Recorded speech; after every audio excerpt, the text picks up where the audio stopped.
कहते हैं कुछ लोग सिर्फ अपने दर्द से नहीं लड़ते, वे उस दर्द को एक ऐसी ताकत में बदल देते हैं जो पूरे समाज को नई रोशनी देता है। डॉक्टर भीमराव अंबेडकर, जिन्हें प्यार से बाबा साहेब कहा जाता है, एक ऐसे ही इंसान थे। एक 9 साल का बालक जिसे अछूत होने की सजा में पानी तक नहीं मिला, वही एक दिन भारत के संविधान का शिल्पकार बना। यह कहानी है उस मेधावी बच्चे की जिसने जाति की जंजीरों को तोड़ा, मनुस्मृति को आग लगाई और बराबरी का सपना देखने वालों के लिए मशाल बना। आइए बाबा साहेब की इस गाथा की शुरुआत करते हैं, जहां एक बच्चे ने छुआछूत के दंश को सहा और उसे बदलने की ठान ली।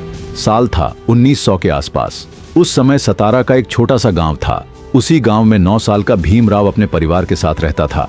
वह महार जाति से था, जिसे उस समय समाज अछूत मानता था। भीमराव का दिमाग तेज था, किताबों से प्यार था और स्कूल में वह हमेशा अव्वल आता था। लेकिन उसकी मेधा को सम्मान नहीं बल्कि तिरस्कार मिलता था। स्कूल में उसे अलग बैठाया जाता, पानी का घड़ा छूने की इजाजत नहीं थी, शिक्षक उसकी कॉपी तक नहीं छूते थे।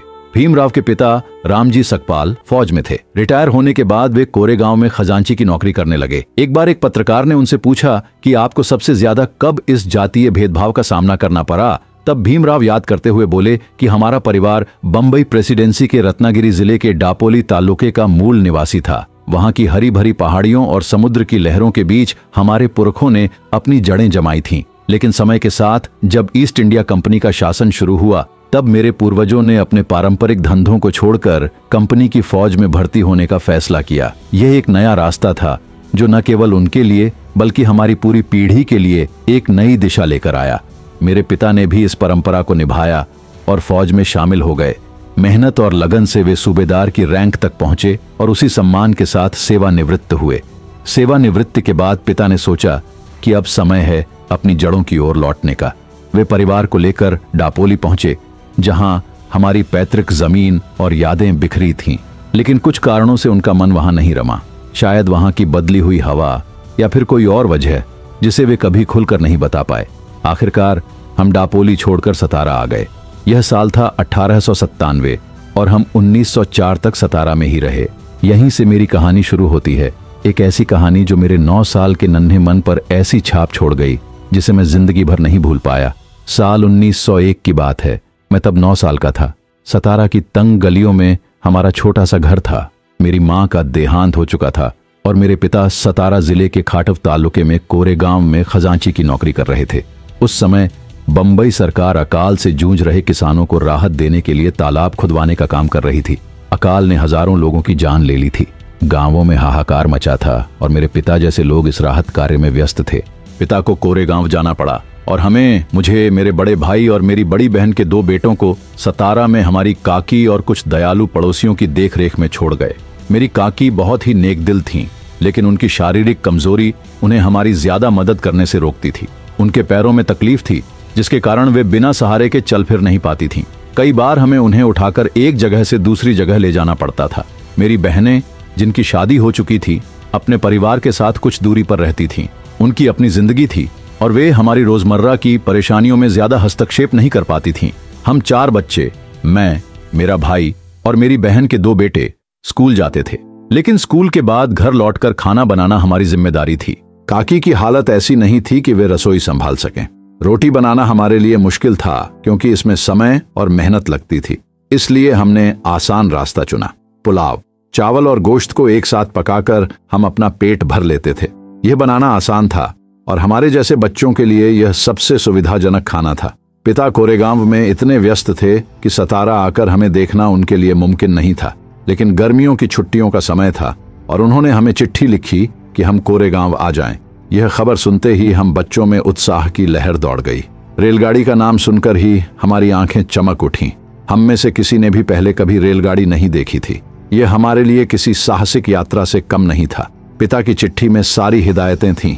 उन्होंने लिखा था कि हमें कब निकलना है यह पहले से बता देना, ताकि वे अपने चपरासी को रेलवे स्टेशन भेज सकें, जो हमें कोरेगांव तक ले जाएगा। घर में तैयारियां जोर शोर से शुरू हो गईं। नए कपड़े सिलवाए गए। अंग्रेजी स्टाइल के कुर्ते, रंग बिरंगी नक्काशीदार टोपियां, चमचमाते जूते और रेशमी किनारी वाली धोतियां, ये सब हमारे लिए किसी उत्सव से कम नहीं था। हम बच्चों की खुशी का ठिकाना नहीं था। यह पहली बार था जब हम इतनी दूर की यात्रा करने जा रहे थे, वह भी रेलगाड़ी से। काकी को पड़ोसियों की देखरेख में छोड़ने का इंतजाम किया गया।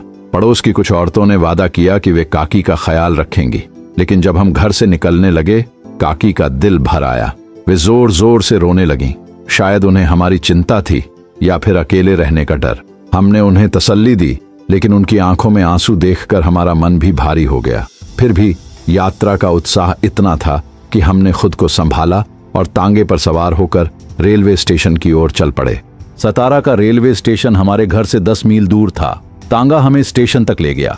नए कपड़ों में सजे धजे हम खुशी से झूम रहे थे। स्टेशन पहुंचते ही मेरा भाई टिकट लेने गया। उसने मुझे और मेरी बहन के बेटे को रास्ते में खर्च करने के लिए 2-2 आना दिए। हमने फौरन नींबू पानी की बोतल खरीदी और उसे चटखारे लेते हुए पी लिया। स्टेशन की चहल पहल, गाड़ी की सीटियों की आवाज और यात्रियों की भीड़, सब कुछ हमारे लिए नया और रोमांचक था। जब गाड़ी ने सीटी बजाई हम जल्दी जल्दी डिब्बे में चढ़ गए। हमें डर था कि कहीं गाड़ी छूट न जाए। हमें बताया गया था कि हमें मसूर स्टेशन पर उतरना है, जो कोरेगांव का सबसे नजदीकी स्टेशन था। गाड़ी चल पड़ी और हम खिड़की से बाहर झांकते हुए खेतों, गांवों और दूर दूर तक फैली हरियाली को देखते रहे। यह हमारे लिए किसी सपने जैसा था। शाम 5 बजे गाड़ी मसूर स्टेशन पर रुकी। हम अपना सामान लेकर उतर गए। स्टेशन पर भीड़ थी, लेकिन कुछ ही मिनटों में सारे यात्री अपने अपने ठिकाने की ओर चले गए। हम 4 बच्चे अकेले प्लेटफॉर्म पर खड़े रह गए, अपने पिता या उनके चपरासी का इंतजार करते हुए। समय बीतता गया, लेकिन कोई नहीं आया। सूरज ढल रहा था और हमारी बेचैनी बढ़ती जा रही थी। लगभग 1 घंटे बाद स्टेशन मास्टर हमारे पास आया। उसने हमारा टिकट देखा और पूछा, तुम लोग यहीं क्यों रुके हो? हमने बताया कि हमें कोरेगांव जाना है और हम अपने पिता या उनके चपरासी का इंतजार कर रहे हैं। हमारे कपड़े अच्छे थे और हमारी बातचीत में भी कोई कमी नहीं थी। शायद इसलिए स्टेशन मास्टर को लगा कि हम किसी ऊंची जाति के बच्चे हैं। उसने हमारी परेशानी देखकर सहानुभूति दिखाई और हमसे पूछा, तुम लोग कौन हो? मैंने बिना सोचे समझे तपाक से कह दिया, हम महार हैं। महार बंबई प्रेसिडेंसी में अछूत मानी जाने वाली जाति है। मेरे ये शब्द सुनते ही स्टेशन मास्टर के चेहरे का रंग बदल गया। उसकी आंखों में एक अजीब सी वितृष्णा झलकने लगी। वह बिना कुछ कहे अपने कमरे की ओर चला गया। हम चारों बच्चे वहीं खड़े रहे, हैरान और परेशान। 20-25 मिनट बाद वह लौटा। उसका लहजा अब ठंडा था। उसने पूछा, तुम लोग अब क्या करना चाहते हो? हमने कहा कि अगर कोई बैलगाड़ी किराए पर मिल जाए तो हम कोरेगांव चले जाएंगे, या अगर ज्यादा दूर न हो तो पैदल भी जा सकते हैं। स्टेशन मास्टर ने कुछ बैलगाड़ी वालों से बात की, लेकिन मेरे मुंह से महार शब्द निकलते ही गाड़ी वाले सतर्क हो गए। कोई भी हमें ले जाने को तैयार नहीं था। वे कहने लगे कि अछूतों को ले जाकर उनकी गाड़ी अपवित्र हो जाएगी। हमने 2 गुना किराया देने की पेशकश की, लेकिन पैसे का लालच भी उनके डर को नहीं हरा सका। स्टेशन मास्टर भी अब परेशान हो चुका था। अचानक उसके दिमाग में एक विचार आया। उसने हमसे पूछा, क्या तुम लोग गाड़ी हाँक सकते हो? हमने तुरंत कहा, हाँ, हम हाँक सकते हैं। यह सुनकर वह गाड़ीवानों के पास गया और एक सौदा तय किया। हमें 2 गुना किराया देना होगा और गाड़ी हम खुद हाँकेंगे। गाड़ीवान गाड़ी के साथ पैदल चलेगा ताकि वह अपवित्र होने से बच जाए। एक गाड़ीवान आखिरकार मान गया। शाम 6:30 बजे हम चलने को तैयार थे, लेकिन हमारी चिंता यह थी कि क्या हम अंधेरा होने से पहले कोरेगांव पहुंच पाएंगे। गाड़ीवान ने कहा, 3 घंटे से ज्यादा नहीं लगेगा। उसकी बात पर भरोसा करके हमने अपना सामान गाड़ी पर रखा, स्टेशन मास्टर को धन्यवाद कहा और चल पड़े। मेरा भाई गाड़ी हाँक रहा था और गाड़ीवान बगल में पैदल चल रहा था। थोड़ी दूर चलने के बाद हम एक सूखी नदी के पास पहुंचे। नदी में पानी के कुछ छोटे छोटे गड्ढे थे, लेकिन वहां बदबू थी। गाड़ीवान ने सुझाव दिया कि हमें यहीं रुककर खाना खा लेना चाहिए, क्योंकि आगे पानी मिलना मुश्किल था। हम मान गए। उसने किराए का कुछ हिस्सा मांगा ताकि वह पास के गांव से खाना खाकर लौट आए। मेरे भाई ने उसे कुछ पैसे दिए और वह जल्दी लौटने का वादा करके चला गया। हमें भूख लगी थी। काकी ने पड़ोस की औरतों से हमारे लिए रास्ते का खाना बनवाया था। हमने टिफिन बॉक्स खोला और खाने लगे, लेकिन पानी की कमी ने हमारी मुश्किल बढ़ा दी। नदी के गड्ढे में पानी तो था, लेकिन उसमें गोबर और पेशाब की बदबू थी। हमने आधे पेट खाकर ही टिफिन बंद कर दिया। गाड़ीवान का इंतजार करते करते समय बीतता गया, लेकिन वह नहीं लौटा। हम चारों ओर उसे ढूंढ रहे थे। आखिरकार वह आया और हम आगे बढ़े, लेकिन रास्ते में एक अजीब वाकया हुआ। गाड़ीवान, जो पहले अपवित्र होने के डर से गाड़ी में बैठने को तैयार नहीं था, अचानक कूदकर गाड़ी पर बैठ गया और खुद गाड़ी हाँकने लगा। हम हैरान थे। क्या हुआ कि उसका डर अचानक खत्म हो गया, लेकिन हमने उससे कुछ पूछने की हिम्मत नहीं की। हम बस जल्दी से कोरेगांव पहुंचना चाहते थे। रात गहराने लगी थी। रास्ता दिखना बंद हो गया था। चारों ओर सन्नाटा था, न कोई आदमी न कोई पशु। हम डरने लगे। गाड़ीवान ने कहा था कि 3 घंटे में कोरेगांव पहुंच जाएंगे, लेकिन अब 4 घंटे से ज्यादा हो चुके थे। कोरेगांव का कोई नामो निशान नहीं था। हमारे मन में डर पैदा होने लगा, कहीं यह गाड़ी वाहन हमें सुनसान जगह ले जाकर लूट तो नहीं लेगा। हमारे पास कुछ सोने के गहने भी थे और यह डर हमें सताने लगा। हम बार बार पूछते, कोरेगांव और कितना दूर है? वह यही कहता, बस जल्दी पहुंच जाएंगे। रात के 10 बज चुके थे। हम डर के मारे सुबकने लगे और गाड़ीवान को कोसने लगे। उसने कोई जवाब नहीं दिया। तभी दूर एक बत्ती जलती दिखी। गाड़ीवान ने कहा, वह चुंगी वाले की झोपड़ी है, हम वहां रात रुकेंगे। ये सुनकर हमें थोड़ी राहत मिली। लगभग 2 घंटे बाद हम चुंगी की झोपड़ी तक पहुंचे। ये एक पहाड़ी की तलहटी में थी। वहां कई बैलगाड़ियां रात गुजार रही थीं। हम भूखे थे और खाना खाना चाहते थे, लेकिन पानी की समस्या फिर सामने थी। गाड़ीवान ने चेताया, चुंगी वाला हिंदू है, अगर तुमने बता दिया कि तुम महार हो तो पानी नहीं मिलेगा। कहो कि तुम मुसलमान हो। मैंने उसकी सलाह मानी और चुंगी वाले की झोपड़ी में जाकर पूछा, थोड़ा पानी मिल सकता है? उसने पूछा, कौन हो? मैंने उर्दू में जवाब दिया, हम मुसलमान हैं। लेकिन मेरी चालाकी काम नहीं आई। उसने रुखाई से कहा, तुम्हारे लिए यहाँ पानी नहीं है, पहाड़ी पर पानी है, वहां जाओ। मैं लौट आया। मेरे भाई ने कहा, चलो सो जाओ। सुबह 5 बजे गाड़ीवान हमें जगाने आया, लेकिन हमने मना कर दिया। हम कोई जोखिम नहीं लेना चाहते थे। हमने 8 बजे चलने को कहा। आखिरकार 11 बजे हम कोरेगांव पहुंचे। पिता हमें देखकर हैरान थे। उन्होंने बताया कि उन्हें हमारे आने की कोई सूचना नहीं मिली थी। बाद में पता चला कि हमारी चिट्ठी उनके नौकर को मिली थी, लेकिन वह उन्हें देना भूल गया। यह यात्रा मेरे लिए केवल एक सफर नहीं थी, यह एक ऐसा अनुभव था जिसने मेरे 9 साल के मन पर गहरी छाप छोड़ी। मैं पहले भी जानता था कि मैं एक अछूत हूँ। स्कूल में मुझे अपने साथियों के साथ नहीं बैठने दिया जाता था। मुझे एक कोने में अकेले बैठना पड़ता था। अपने साथ एक बोरा लाना पड़ता था जिसे स्कूल का चपरासी नहीं छूता था। प्यास लगने पर मैं नल को नहीं छू सकता था। मेरे कपड़े मेरी बहन धोती थी, क्योंकि कोई धोबी हमारे कपड़े नहीं धोता था। मेरे बाल भी मेरी बहन काटती थी, क्योंकि कोई नाई हमारे बाल नहीं काटता था। लेकिन मसूर स्टेशन पर स्टेशन मास्टर के चेहरे पर वह वितृष्णा, गाड़ीवानों का हमें ले जाने से इनकार और चुंगी वाले का पानी देने से मना करना, इन सब ने मुझे पहली बार छुआछूत की कड़वी सच्चाई से रूबरू कराया। ये मेरे लिए एक झटका था। मैंने पहली बार महसूस किया कि मेरी जाति मेरे लिए एक अभिशाप है जो मुझे हर कदम पर अपमानित करेगी। उस दिन से मैं छुआछूत के बारे में सोचने लगा। यह मेरे जीवन का वह मोड़ था जिसने मुझे समाज की इस कुप्रथा के खिलाफ लड़ने की प्रेरणा दी। यह कहानी मेरी नहीं, बल्कि उस हर बच्चे की है जो इस भेदभाव को झेलता है। और यह कहानी उस समाज की है जो आज भी इन दीवारों को तोड़ने की कोशिश में जुटा है। इस घटना ने भीमराव के दिल में छुआछूत के खिलाफ एक आग जला दी। उन्होंने ठान लिया कि वे इस अन्याय को समझेंगे और इसे जड़ से उखाड़ फेंकेंगे। यह वह पल था जब एक बच्चे ने बाबा साहेब बनने की पहली सीढ़ी चढ़ी। हर अंधेरे के बाद उजाला आता है, और भीमराव के लिए यह उजाला आया एक सुनहरे अवसर के रूप में। बड़ौदा के महाराजा सयाजीराव गायकवाड़ ने प्रतिभाशाली छात्रों के लिए एक छात्रवृत्ति की घोषणा की। यह छात्रवृत्ति थी अमेरिका के प्रतिष्ठित कोलंबिया विश्वविद्यालय में पढ़ाई का मौका। भीमराव ने इस मौके को दोनों हाथों से थामा। कोलंबिया पहुंचकर भीमराव ने दिन रात मेहनत की। उनकी बुद्धिमत्ता और लगन ने सबको चकित कर दिया। उन्होंने अर्थशास्त्र में डॉक्टरेट हासिल की और ब्रिटिश भारत की वित्तीय व्यवस्था पर एक गहन किताब लिखी जिसका नाम है the evolution of provincial finance in British India. यह किताब उनकी विद्वता का ऐसा नमूना थी जिसने दुनिया को उनकी प्रतिभा का लोहा मनवाया। भीमराव की जिंदगी सिर्फ किताबों तक सीमित नहीं थी। वे एक योद्धा थे जो समाज की बुराइयों को जड़ से मिटाना चाहते थे।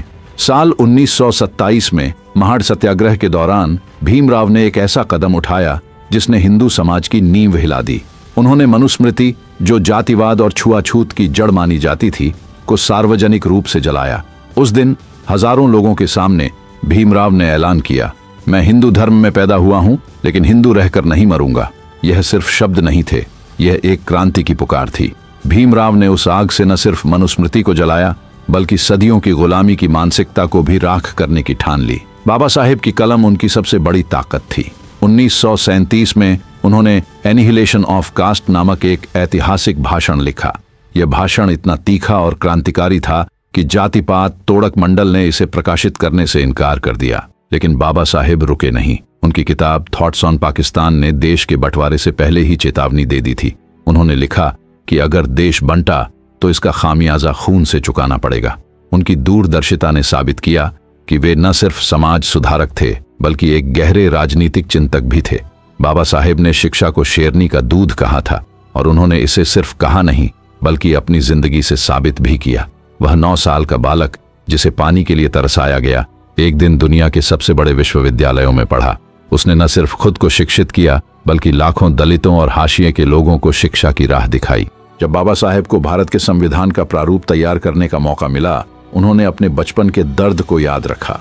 उन्होंने आरक्षण का प्रावधान बनाया, लेकिन इसे गरीबी से नहीं बल्कि सामाजिक पिछड़ेपन से जोड़ा। वे कहते थे, गरीबी को मेहनत से मिटाया जा सकता है, लेकिन जाति का पिछड़ापन मेहनत के बावजूद नहीं मिटता। ये उनकी दूरदर्शिता थी जो आज भी भारत के संविधान की आत्मा है। खैर चलो, अब उनके दास्तान को और गहराई से जानते हैं। तो बात है 14 अप्रैल 1891 की। मध्य प्रदेश के इंदौर जिले में महू नामक एक छोटे से गांव में एक सितारा का जन्म हुआ। भीमराव अंबेडकर अपने माता पिता रामजी सखपाल और भीमाबाई की 14वीं संतान थे। उनके दादा मालोजी सखपाल एक मेहनती और निडर इंसान थे। भीमराव का परिवार महार जाति से था, एक ऐसी जाति जिसे समाज अछूत मानता था, लेकिन महार समुदाय बहादुर और जुझारू था। वे ब्रिटिश सेना में अपनी वीरता के लिए जाने जाते थे। हालांकि 1892 में ब्रिटिश सरकार ने महारों को सेना में भर्ती होने से रोक दिया। इस फैसले का रामजी सखपाल ने जमकर विरोध किया। यह विरोध उस जज्बे का प्रतीक था जो बाद में भीमराव के खून में दौड़ा। लेकिन अछूत होने का दंश उनके परिवार को हर कदम पर झेलना पड़ा। भीमराव का दिमाग बचपन से ही तेज था। स्कूल में वह हमेशा सबसे आगे रहता, लेकिन उसकी प्रतिभा को सम्मान की बजाय तिरस्कार मिलता। स्कूल में उसे सबसे अलग बैठाया जाता। कोई सहपाठी उसके पास नहीं बैठता था। कुएं से पानी पीने की इजाजत नहीं थी। शिक्षक उसकी कॉपी छूने से कतराते। ये भेदभाव भीमराव के लिए रोज का दर्द था। लेकिन इस अंधेरे में एक किरण थी। स्कूल में एक शिक्षक महादेव अंबेडकर ने भीमराव की प्रतिभा को पहचाना। वे ब्राह्मण थे, लेकिन वे इन रूढ़ियों के सख्त खिलाफ थे। कहते हैं, उन्होंने भीमराव को अपना उपनाम अंबेडकर दिया और उनकी पढ़ाई पर खास ध्यान रखा। यह सच है या कहानी, इसका दावा मुश्किल है, लेकिन यह साफ है कि महादेव ने भीमराव के मन में एक विश्वास जगाया कि तुम कुछ बड़ा कर सकते हो। यह विश्वास बाद में बाबा साहेब की ताकत बना। भीमराव की जिंदगी में एक छोटी सी घटना ने उनके भविष्य को नया मोड़ दिया। एक दिन उन्हें कुछ पैसों की जरूरत पड़ी। घर में तंगी थी और उन्होंने अपनी बुआ के पर्स से पैसे निकालने का फैसला किया। रात के सन्नाटे में उन्होंने चुपके से पर्स खोला, लेकिन पर्स में सिर्फ आधा आना था, उस समय की सबसे छोटी मुद्रा। यह आधा आना भीमराव के लिए एक झटका था। उस छोटे से सिक्के ने उन्हें परिवार की गरीबी का एहसास कराया। अपराध बोध ने उन्हें घेर लिया। उन्होंने उसी पल कसम खाई कि वे कभी चोरी का रास्ता नहीं अपनाएंगे। धन कमाना है तो मेहनत और शिक्षा से कमाओ। यह संकल्प उनके मन में गहरे उतर गया। उस आधे आने ने न सिर्फ उनकी ईमानदारी को जगाया, बल्कि उन्हें शिक्षा की ताकत का एहसास भी कराया। बचपन का वह बालक जिसे पानी के लिए तरसाया गया, बड़ा होकर भारत के इतिहास का सबसे बड़ा शिल्पकार बना। बाबा साहेब को भारत के संविधान का प्रारूप तैयार करने का जिम्मा मिला। यह कोई साधारण काम नहीं था। उन्होंने अपने बचपन के हर अपमान, हर दर्द को उस स्याही में डुबोया जो संविधान की धाराएं बनी। बाबा साहेब ने संविधान में हर उस वर्ग को जगह दी जो सदियों से हाशिए पर था। दलितों, आदिवासियों और पिछड़ों के लिए उन्होंने बराबरी का रास्ता बनाया। आरक्षण का प्रावधान उनकी दूरदर्शिता थी। वे जानते थे कि गरीबी को मेहनत से मिटाया जा सकता है, लेकिन जाति का पिछड़ापन समाज की मानसिकता बदलने तक नहीं मिटता। बाबा साहेब की मेहनत का फल देश को आजादी के बाद मिला, लेकिन उनका सम्मान देर से मिला। 1990 में आजादी के 4 दशक बाद उनके जन्मदिन 14 अप्रैल को राष्ट्रीय अवकाश घोषित किया गया। उसी साल भारत सरकार ने उन्हें भारत रत्न से नवाजा। यह सम्मान सिर्फ एक पुरस्कार नहीं था, यह उस क्रांतिकारी की विरासत का सम्मान था जिसने भारत को बराबरी का सपना दिया। बाबा साहेब की जिंदगी के दर्द को उनकी आत्मकथा वेटिंग फॉर वीजा में पढ़ा जा सकता है। इसमें उन्होंने अपने बचपन के उन पलों को दर्ज किया जब उन्हें अछूत होने की सजा मिली। कोरेगांव की वह यात्रा, भूख प्यास का वह दर्द और स्कूल का वह तिरस्कार, ये सब उनके मन में गहरे उतर गए। लेकिन इन्हीं अनुभवों ने उन्हें वह ताकत दी जिसने बाबा साहेब को बाबा साहेब बनाया। सतारा और कोरेगांव के बाद बाबा साहेब का परिवार बंबई के लोअर पैरल की एक तंग चौल में बस गया। यहां से भीमराव की पढ़ाई का नया सफर शुरू हुआ, लेकिन अछूत होने का दाग यहां भी उनके पीछे पीछे आया। स्कूल में भेदभाव का साया कम नहीं हुआ। इस बार सबसे बड़ा झटका तब लगा जब उनके संस्कृत शिक्षक ने उन्हें कक्षा में बैठने से मना कर दिया। उस शिक्षक का तर्क था, संस्कृत देववाणी है, अछूतों को इसे पढ़ने का हक नहीं। यह सुनकर भीमराव का खून खौल उठा, लेकिन उन्होंने गुस्से को ताकत में बदला। शिक्षक ने उन्हें कक्षा से निकाला तो भीमराव ने स्वाध्याय का सहारा लिया। उन्होंने हर उस संस्कृत ग्रंथ को पढ़ डाला जो उनके हाथ लगा। इतना ही नहीं, उन्होंने उन ग्रंथों की त्रुटियों को उजागर किया और उन पर ऐसी आलोचनात्मक टिप्पणियां लिखीं जो उस समय के गिने चुने विद्वान ही समझ सकते थे। भीमराव ने साबित कर दिया कि ज्ञान पर किसी जाति का ठप्पा नहीं लगता। उनकी यह जिद न सिर्फ संस्कृत शिक्षक के लिए जवाब थी, बल्कि उस पूरे समाज के मुंह पर तमाचा थी जो अछूतों को हक से वंचित रखता था। सारी मुश्किलों के बावजूद भीमराव ने मेहनत और लगन से 1907 में अपनी मैट्रिक की पढ़ाई पूरी की। यह कोई छोटी उपलब्धि नहीं थी। अपने समुदाय में वे शायद पहले व्यक्ति थे जिन्होंने यह मुकाम हासिल किया, लेकिन यह सिर्फ शुरुआत थी। भीमराव का सपना बड़ा था। वे न सिर्फ खुद को बल्कि अपने समुदाय को भी बराबरी की राह पर ले जाना चाहते थे। साल 1908 में भीमराव की जिंदगी में एक नया मोड़ आया। उनकी मुलाकात हुई कृष्णराव केलुस्कर से, एक मराठी लेखक, समाज सुधारक और शिक्षक। केलुस्कर ने भीमराव की प्रतिभा को पहचाना और उन्हें बौद्ध धर्म से परिचित कराया। उन्होंने भीमराव को भगवान बुद्ध की जीवनी, बुद्ध चरित्र भेंट की। यह किताब भीमराव के लिए सिर्फ एक किताब नहीं थी, यह एक नई सोच थी। बुद्ध के विचारों ने उनके मन में बराबरी और करुणा की चिंगारी जलाई। यह वह बीज था जो बाद में बाबा साहेब के लाखों अनुयायियों को बौद्ध धर्म की ओर ले गया। लेकिन अभी वह समय दूर था। इसी दौरान 1908 में उस समय की रूढ़ियों ने भीमराव की जिंदगी को छुआ। मात्र 17 साल की उम्र में उनका विवाह 9 साल की रमाबाई से कर दिया गया। यह उस समय की आम प्रथा थी, लेकिन यह वही दौर था जब ज्योतिराव फुले जैसे सुधारक जातिवाद और छुआछूत के खिलाफ क्रांति ला रहे थे। ज्योतिराव का प्रभाव भीमराव के मन पर पड़ा। उन्होंने समाज की बुराइयों को और गहराई से समझा, लेकिन उनकी अपनी जंग अभी बाकी थी। मैट्रिक पास करने के बाद भीमराव की नजर उच्च शिक्षा पर थी, लेकिन उनके सामने एक बड़ी दीवार थी, पैसों की कमी। उस समय अच्छी शिक्षा महंगी थी और गरीब परिवारों के लिए यह सपना दूर की कौड़ी था। भीमराव का परिवार आर्थिक तंगी से जूझ रहा था, लेकिन उनकी मेधा और महत्वाकांक्षा ने हार नहीं मानी। यहाँ फिर से केलुस्कर ने उनकी मदद की। उन्होंने अपनी पहुंच का इस्तेमाल कर बड़ौदा के महाराजा सयाजीराव गायकवाड़ से भीमराव के लिए एक छात्रवृत्ति का इंतजाम करवाया। इस छात्रवृत्ति ने भीमराव के लिए उच्च शिक्षा के दरवाजे खोले। ये वह मौका था जिसने उन्हें दुनिया की सबसे बड़ी मंच की ओर ले गया। छात्रवृत्ति ने भीमराव को अमेरिका के कोलंबिया विश्वविद्यालय तक पहुंचाया। यहाँ उन्हें वह मिला जिसकी तलाश उन्होंने अपने जन्म से की थी, और वह था समानता। भारत में जहां उन्हें अछूत कहकर तिरस्कृत किया जाता था, वहां कोलंबिया में उनकी प्रतिभा का सम्मान हुआ।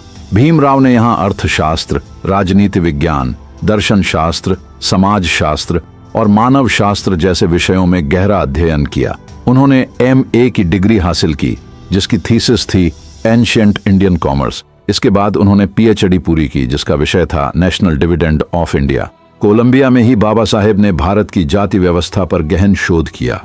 उन्होंने castes in India, there mechanism, genesis and development नामक एक लेख लिखा, जो जातिवाद की जड़ों को समझने का एक क्रांतिकारी दस्तावेज था। कोलंबिया से डॉक्टरेट हासिल करने के बाद बाबा साहेब ने the evolution of provincial finance in British India नामक किताब लिखी। यह किताब सिर्फ अर्थशास्त्र का विश्लेषण नहीं थी, यह भारत के आर्थिक हालात को समझने का एक नया नजरिया थी। इस किताब ने आजादी की लड़ाई लड़ रहे नेताओं, बुद्धिजीवियों और छात्रों को देश की आर्थिक समस्याओं पर सोचने के लिए प्रेरित किया। खैर, कोलंबिया विश्वविद्यालय में अपनी पढ़ाई पूरी करने के बाद बाबा साहेब का अगला पड़ाव था लंदन। लेकिन यहाँ भी नियति ने उनके लिए एक नई चुनौती तैयार रखी थी। जैसे ही वे लंदन पहुंचे, प्रथम विश्व युद्ध छिड़ गया। युद्ध की आग ने पूरी दुनिया को अपनी चपेट में ले लिया। लंदन के विश्वविद्यालयों और संस्थानों ने काम करना बंद कर दिया। सारी व्यवस्था ठप हो गई। इस सब के बीच बाबा साहेब की सबसे बड़ी मुश्किल थी पैसों की कमी। बड़ौदा की छात्रवृत्ति से लंदन जैसे महंगे शहर में गुजारा करना आसान नहीं था। युद्ध ने हालात और बदतर कर दिए। मजबूरन बाबा साहेब को अपनी पढ़ाई को 4 साल का विस्तार लेना पड़ा। उन्होंने भारत वापस लौटने का फैसला किया, लेकिन उनके मन में एक आग जल रही थी। वे लंदन की पढ़ाई पूरी करके ही दम लेंगे। साल 1917 में जब बाबा साहेब भारत लौटे, तब देश आजादी की लड़ाई के उफान पर था। महात्मा गांधी अपने सत्याग्रह आंदोलन के जरिए ब्रिटिश हुकूमत को चुनौती दे रहे थे। उस समय गांधी चंपारण में किसानों के हक की लड़ाई लड़ रहे थे। दूसरी ओर ब्रिटिश सरकार मॉन्टेग्यू चेम्सफोर्ड सुधार के तहत भारत शासन अधिनियम 1919 तैयार कर रही थी। इस बीच देश के कई हिस्सों जैसे मद्रास और बंगाल में दलित समुदाय अपने हकों के लिए सड़कों पर उतर चुका था। दलितों के सामने दोहरी मार थी। एक तरफ अंग्रेजों का शोषण जो पूरे देश को झेलना पड़ रहा था, दूसरी तरफ अपने ही समाज का भेदभाव जो उन्हें हर कदम पर अपमानित करता था। बाबा साहेब इस दोहरे संघर्ष को गहराई से समझ रहे थे। भारत लौटने के बाद बाबा साहेब बड़ौदा रियासत में नौकरी करने पहुंचे, लेकिन यहां भी भेदभाव ने उनका पीछा नहीं छोड़ा। बड़ौदा के महाराजा सयाजीराव गायकवाड़ ने उनके स्वागत के लिए अधिकारियों को आदेश दिया था, लेकिन स्टेशन पर उन्हें लेने कोई नहीं आया। जब उन्होंने रहने के लिए कमरा मांगा तो किसी ने उन्हें जगह नहीं दी। कारण वही था, अछूत होना। आखिरकार बाबा साहेब को एक पारसी सराय में ठहरना पड़ा।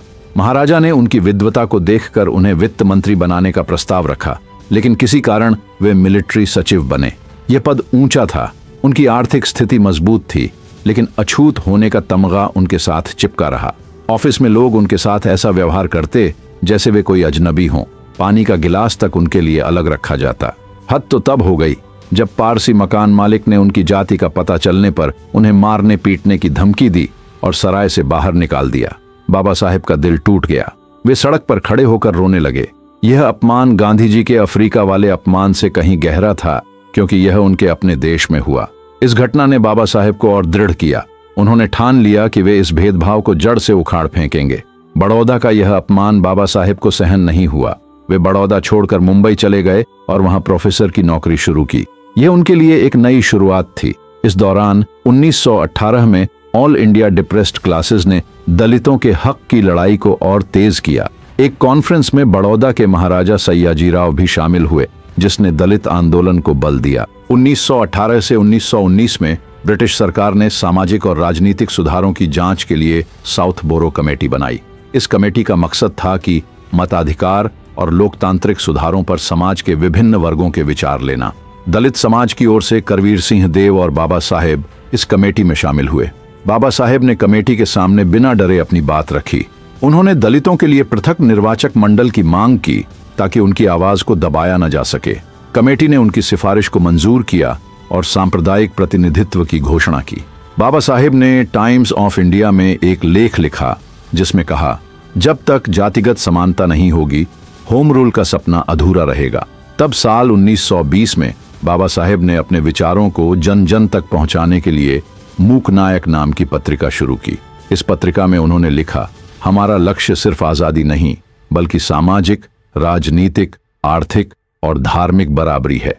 बिना बराबरी के आजादी भी गुलामी है। यह पत्रिका दलितों की चुप्पी तोड़ने वाली आवाज बनी। इसी साल बाबा साहेब की मुलाकात कोल्हापुर के शाहूजी महाराज से हुई। शाहूजी दलित कल्याण के बड़े पैरोकार थे। बाबा साहेब की प्रतिभा, उनकी निष्पक्षता और दलितों के लिए उनकी लड़ाई देखकर शाहूजी इतने प्रभावित हुए कि उन्होंने एक दलित कॉन्फ्रेंस में ऐलान किया, अंबेडकर ही दलितों को भेदभाव और जाति की जंजीरों से मुक्त करेंगे। ये बाबा साहेब के लिए एक बड़ा सम्मान था, लेकिन बाबा साहेब की जिंदगी में दुख भी कम नहीं थे। इस दौरान उनके 2 बेटों की मृत्यु हो गई और तीसरे बेटे की तबीयत खराब थी। यह निजी त्रासदी उनके मिशन के रास्ते में रुकावट बनी, लेकिन बाबा साहेब ने हिम्मत नहीं हारी। उनका एक सपना अभी अधूरा था, लंदन की पढ़ाई पूरी करना। फिर लंदन में बाबा साहेब ने अपनी पढ़ाई को और गहरा किया। 1921 में उन्होंने MSc की डिग्री हासिल की और Provincial Decentralization of Imperial Finance in India नामक किताब लिखी। इसके बाद 1922 में उन्होंने द प्रॉब्लम्स ऑफ रूपी किताब पूरी की, जिसमें भारतीय मुद्रा की समस्याओं का गहन विश्लेषण था। उन्होंने responsibility of a responsible government in India नामक एक पेपर भी लिखा, जिसमें ब्रिटिश सरकार की नीतियों की तीखी आलोचना की। उनकी यह बेबाकी दुनिया को चौंकाने वाली थी। 1923 में उनकी किताब द प्रॉब्लम्स ऑफ रूपी के लिए उन्हें डॉक्टर ऑफ साइंस की उपाधि मिली। इसके बाद उन्होंने जर्मनी में अर्थशास्त्र का अध्ययन किया और फिर भारत लौट आए। भारत लौटने पर बाबा साहेब ने दलित उत्थान को अपना मिशन बना लिया। उनकी मेहनत का असर दिखने लगा। दलित समुदाय अब संगठित होने लगा। लोग उन्हें अपना नेता मानने लगे। 1927 में उनकी प्रतिभा को देखते हुए मुंबई के गवर्नर ने उन्हें विधान परिषद का सदस्य नियुक्त किया। यह एक बड़ी उपलब्धि थी। डिप्रेस्ड क्लासेस के शिक्षकों ने इस मौके पर एक सम्मान समारोह आयोजित किया और बाबा साहेब को सम्मानित किया। लेकिन बाबा साहेब का ध्यान सिर्फ सम्मान पर नहीं था। वे दलितों के साथ हो रहे भेदभाव को खत्म करना चाहते थे। मुंबई में महानगर पालिका के एक टैंक का पानी सभी के लिए खुला था, सिवाय दलितों के। उन्हें टैंक के पास जाने की भी इजाजत नहीं थी। बाबा साहेब ने इस अन्याय को विधान परिषद में बार बार उठाया, लेकिन कोई सुनवाई नहीं हुई। आखिरकार उन्होंने खुद मैदान में उतरने का फैसला किया। 1927 में बाबा साहेब ने महाड़ में एक कॉन्फ्रेंस बुलाई। उन्होंने अपने भाषण से हजारों दलितों के दिलों में जोश भरा। फिर वे टैंक की ओर मार्च करने लगे। हजारों दलित उनके साथ थे। यह मार्च सिर्फ पानी के लिए नहीं था, यह बराबरी की जंग थी। बाबा साहेब की अगुवाई में दलितों ने टैंक से पानी पिया। यह घटना दलितों के लिए उम्मीद की किरण थी। इसने उन्हें बदलाव का विश्वास दिलाया। लेकिन सवर्ण समाज में खलबली मच गई। कुछ लोगों ने दलितों पर हमले किए, मारपीट हुई। लेकिन बाबा साहेब ने दलितों को अहिंसक विरोध का पाठ पहले ही पढ़ा दिया था। वे डटकर मुकाबला करने को तैयार थे। महाड़ की घटना के बाद सवर्णों ने टैंक का शुद्धिकरण करवाया, क्योंकि दलितों ने उसका पानी अपवित्र कर दिया था। यह अपमान दलितों के लिए गहरी चोट था।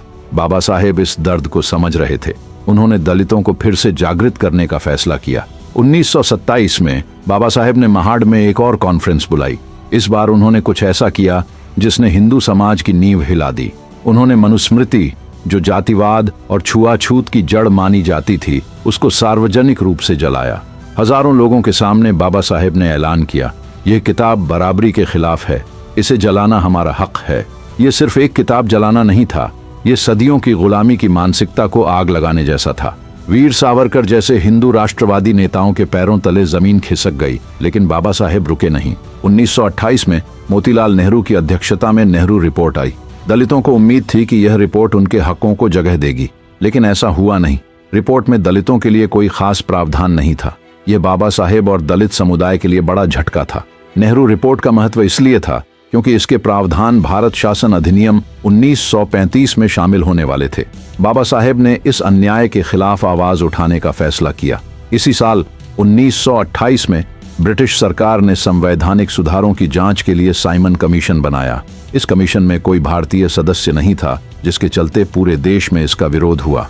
साइमन गो बैक के नारे गूंजने लगे, लेकिन बाबा साहेब ने एक चौंकाने वाला फैसला लिया। उन्होंने कमीशन का सहयोग करने का निर्णय किया। 1928 में साइमन कमीशन का समर्थन करने का बाबा साहेब का फैसला भारतीय राष्ट्रवादी नेताओं को रास नहीं आया। साइमन गो बैक के नारे पूरे देश में गूंज रहे थे। राष्ट्रवादी नेताओं का मानना था कि बाबा साहेब का यह कदम ब्रिटिश सरकार के बांटो और राज करो की नीति को बल देता है, लेकिन बाबा साहेब का नजरिया अलग था। साइमन कमीशन ने माना कि भारत में दलितों को पर्याप्त प्रतिनिधित्व नहीं मिला है। यह बात बाबा साहेब के लिए एक छोटी सी उम्मीद की किरण थी। उन्होंने बहिष्कृत हितकारिणी सभा की ओर से दलितों के हकों से जुड़ा एक झापन कमीशन को सौंपा, लेकिन बाबा साहेब सुधारों का इंतजार करने वालों में से नहीं थे। उन्होंने अपनी दूरदर्शिता और सक्रियता से दलित उत्थान के लिए काम शुरू कर दिया। बाबा साहेब जानते थे कि दलितों को मुख्यधारा में लाने का सबसे बड़ा हथियार शिक्षा है। उन्होंने एक एजुकेशन सोसाइटी बनाई जो दलित बच्चों के लिए स्कूल और छात्रावास चलाती थी, लेकिन समाज का रवैया उनके खिलाफ था। कोई भी दलितों के लिए अपनी जमीन या मकान देने को तैयार नहीं था। बाबा साहेब ने सरकार से मदद मांगी और इस सपने को हकीकत में बदला। वह कामगार आंदोलन से भी जुड़े। सड़कों पर मजदूरों और दलितों के बीच उन्होंने एक ही बात दोहराई, शिक्षा वह शेरनी का दूध है जो पीने वाले को दहाड़ना सिखाता है। लेकिन उस समय का उच्च वर्ग शिक्षित दलितों को भी दोयम दर्जे का मानता था। बाबा साहेब खुद इस भेदभाव से तंग आ चुके थे। 1929 में जलगांव में एक कॉन्फ्रेंस के दौरान बाबा साहेब का गुस्सा फूट पड़ा। उन्होंने ऐलान किया, अगर यह समाज हमें बराबरी नहीं देगा तो हम धर्म परिवर्तन कर लेंगे। यह बात हिंदू समाज के लिए बिजली गिरने जैसी थी। इसका असर तुरंत दिखा।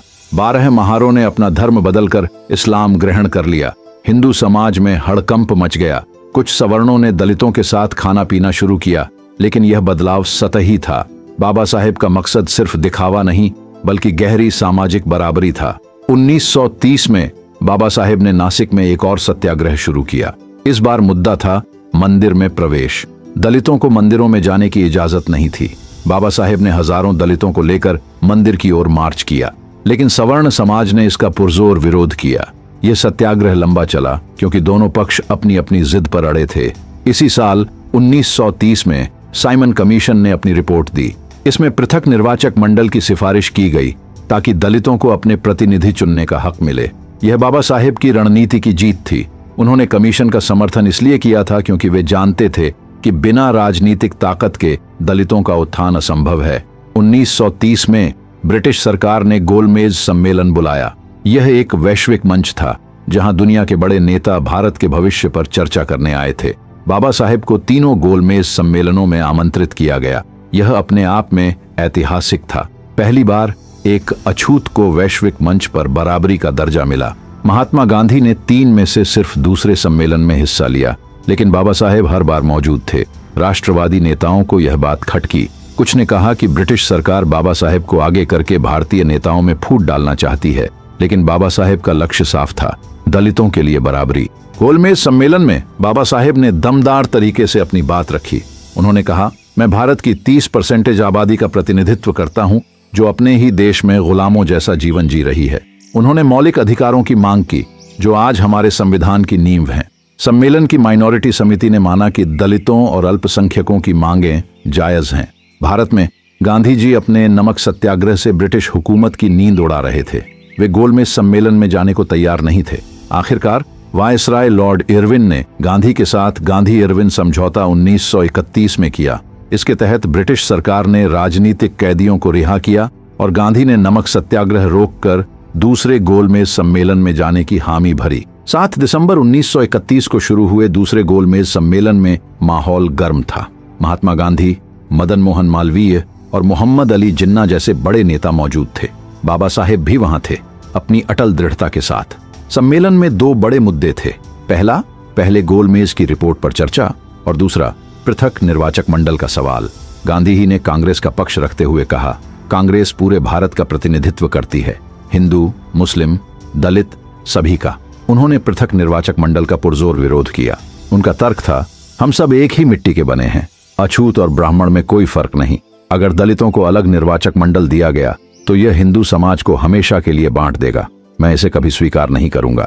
बाबा साहेब ने संयमित लेकिन तीखे शब्दों में जवाब दिया, बापू, हमें अपने ही देश में सदियों से पराया बनाया गया है।